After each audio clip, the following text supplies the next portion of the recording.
নমস্কার বন্ধুরা, আপনাদের সবার সঙ্গে সংসারের বিষয়ে কিছু টিপস শেয়ার করতে চাই। সংসারে এমন কিছু জিনিস আছে যা আমরা ফেলে দিই, কিন্তু এই জিনিসগুলো যদি ঠিকঠাক কাজে লাগানো যায় তাহলে সংসারে অনেক অর্থ আশ্রয় করা যায়।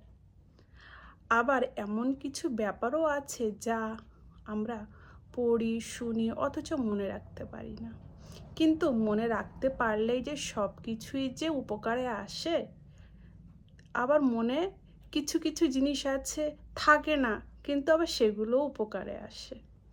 আপনাদের তো পরিবারের সবারই উপকারে আসবে এবং কি পাড়া প্রতিবেশীদেরও উপকারে আসবে। যেমন বর্তমানে একটা সমস্যা, মশার সমস্যা। এই সমস্যা হাত থেকে রেহাই পেতে হলে কতই কিনা করে থাকি, কতই কিনা পয়সা খরচা করে থাকি, কিন্তু এর সমাধান আমাদের ঘরেই আছে।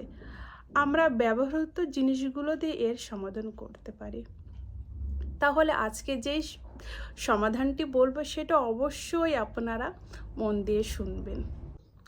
আজকালকার দিনে সব ঘরে ঘরে চা ব্যবহার হয়, সবাই অবশ্যই চা খান। এবার চা খাওয়ার পরে যে লিকারটা থাকে সবাই কিন্তু ফেলে দেয়।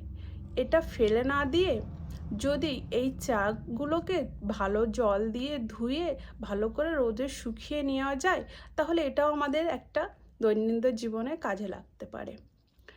এবার এই চা পাতা ধুনোর বদলে ব্যবহার করুন সন্ধ্যার সময়। ধোয়া ঘরের সমস্ত মশা মাছিকে তাড়িয়ে দেবে। এটা একটা ঘরের ছোট্ট টিপস শেয়ার করলাম আপনাদের সঙ্গে। ভালো লাগলে লাইক, শেয়ার, কমেন্ট অবশ্যই করবেন।